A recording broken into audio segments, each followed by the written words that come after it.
አንቺን ሲያመሽ ውሎ ካደረ ያስሚን ደብረክቶ ምኑን ያስሚን ምን ሆንሽብኝ? እባክሽን አታልቅሽ። ቆይ ምን ተፈጥሮ ነው? ካሊብዬ የሚያቅመ ቢስ ነኝ። አይደለሽም። ምን ሆነሽ ነው? አሞሽ ነው? መንገድ ላይ ሰው አስቀይሞሽ? ምንድነው እንደዚህ የሚያስለቅስሽ? ንገሪኝ እንጂ። እናቴ ጋር ደውዬ ነበር። እናቴ ጋር? እና ቆይ ምን አሉሽ? እሺ ድምጿን ስሰማው ደስ ብሎኝ ነበር። እናቴ ስላት ግን እሷ ማንነሽ አለችኝ። እና ማንነትሽን አልነገርሻችሁም? ስነግራት እኔ ለወንድ ብላ ቤተሰቦቿን የተወች ልጅ የለችኝም ብላ ዳግም ስልኬ ላይ እንዳትደውይ ብላ ሰርባ ዘጋችብኝ። እኔ ላልቅስልሽ? የኔ ጥፋት ነው። ለኔ ስትይ ነው ሁሉ የደረሰብሽ። አይደለም ካሊብዬ፣ አንተ ጥፋት አይደለም። እኔ አሁንም ቢሆን በውሳኔ ያልተጸጸትኩም። የኔ እናት ስድብ ይከብዳል። ልጅ አይደለሽም ስትለኝ ውስጥ የተሰበረ። ያስሚን አድምጪኝ። እኔ ለኔ እስቲ የከፈልሽው መስዋዕትነት መቼም ቢሆን አልረሳውም። ሀገርሽን፣ ቤተሰብሽን ጥለሽ የመጣሽው ለኔ ብለሽ ነው። እኔ እናትም አባትም ሀገርም ሆንሻለሁ። እሺ አንዳንዴ አንተንም እንዳላጣ እፈራለሁ። በፍጹም እኔ ህይወቴን በሙሉ አንቺን እያስደሰትኩ መኖር ነው የምፈልገው። እናትሽም ቢሆን አንድ ቀን ፍቅራችንን አይተው ይቅር ይሉናል። እኔ ራሴ እግራችሁ ስር ወድቄ ይቅርታ ጠይቃችኋለሁ። አሁን ትንሽ እዚህ ውጪ ላይ ቁጭ ብለሽ ሳይሽ ይከፋኛል። በዛ ላይ ፀሐይ ነው። ግን አንድ ነገር ቃል ግባኝ። ምንድነው? እኔም በፍጹም አጥለኝም አተውኝም አይደል? ቃል እገባልሻለሁ። ዓለም ቢጠላሽ እንኳን እኔ እስከመጨረሻው አብሬሽ ነኝ። እሺ አሁን ትንሽ እንግባኝ አበባ። በፍቅራችን መነሻ ከካሊብዬ ጋር እንደገና አብረን መኖር ጀመርን። በእርግጥ በሙሉ ልቤ አላመንኩትም፣ ግን ጊዜ ሁሉን ያሳየኛል በሚል ፍቅር መስጠቴን ቀጠልኩኝ።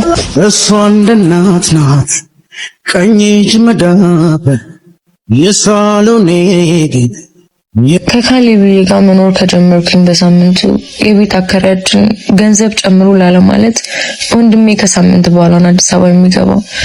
ስለዚህ ቤት ፈልጉ በሚል በተዘዋዋሪ አለሳልሳ ቤት ይልቀቁ ብላ ነገረችን። እኛም ለደላሎች ነግረን እዛው አካባቢ ከሳምንት በኋላ ሌላ ቤት ተከራይተን ገባን። ያለንተ መቼም ይገኛል ክፉም ደጉም አብረን ይሻላል። ሪታ ከቤታችን ወጣለች፣ ግን የትና እንዴት እንደወጣች መጠየቅ አልፈለኩም። እንኳን ምራም ደጇ ያምር አትሂድ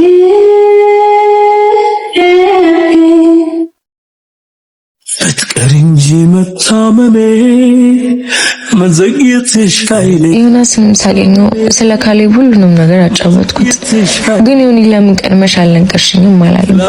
እንደውም ወንድም ሊሆነኝ ቃል ገባልኝ። እውነት ለመናገር በዮኒ ንግግር ከልቤ ነበር ደስ ያለኝ። እረፍትና ሰላም ነበር የተሰማኝ።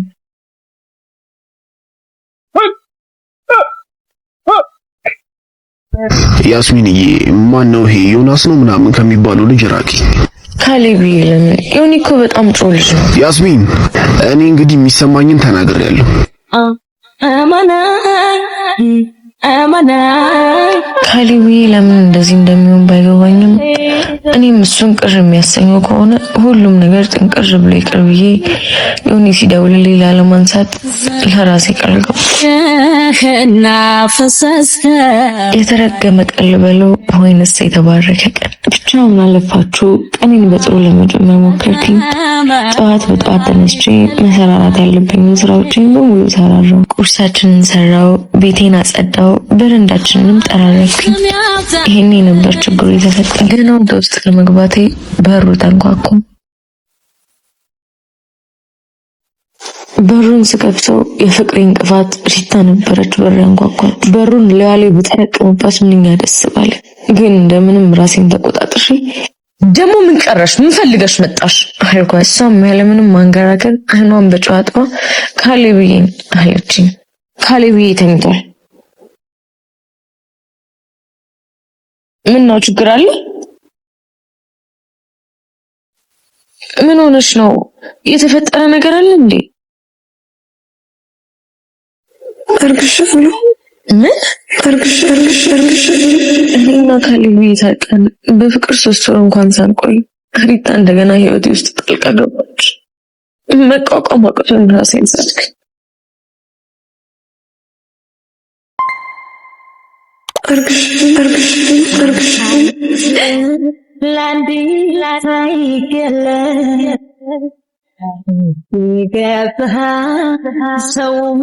ያንን ሁሉ መስዋዕትነት የከፈልኩለት እሱም ብዬ ተንከራተትኩለት ፍቅረኛ ሌላ ሴት አስረግዞ ሳይ ዳግም በህይወት መኖር በራሱ ሞት ነበር ይመስለኝ። ከደቂቃዎች በኋላ ስነቃ ካሌብ እጆቹን አንተርሶኝ በጀርባው የተንጋልያል እያለቀሰ ያስሚን እየነቃሽ አለኝ። እኔም በሆዴ ባልነቃ ይሻለኝ ነበረ እያልኩኝ እንደምንም ከእጆቹ ላይ ተነሳ። በአይኔ ሪታን ፈለኳት ግን የለችም። ያስሚን የሆነ ነገር በይኝ እንጂ አስመሳይ ያዞም ባልኩኝ በውስጤ ዛሬ እንደውም የተፈጠረውን ለማስታወስ ማንንም መጠየቅ አልፈለኩም። እንባዬ ሐዘኔን ያቀለው ይመስል ያለማቋረጥ እየወረደ በውሃ የራሰው ልብሴ ላይ ያርፋል። እንደምንም ስሜቴን ተቆጣጥሬ በፍቅር ከመወዳቸው እጆች ላይ ተነሳ።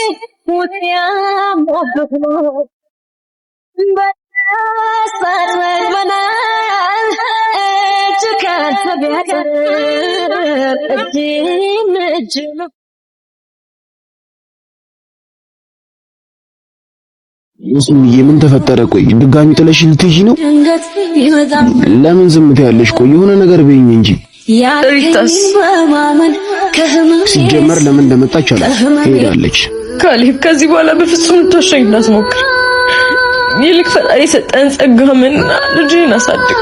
እኔም ፈጣሪ ይገባሻል ያለኝ ያደረገኝ ነውና አርፌች ያጸየፍ ህይወቴን ልኑርባት። ተወኝ ያስሚን። ያስሚን ያስሚን ያስሚን ያስሚን ያስሚን እባክሽን ጥለሽኝ አትሂጂ።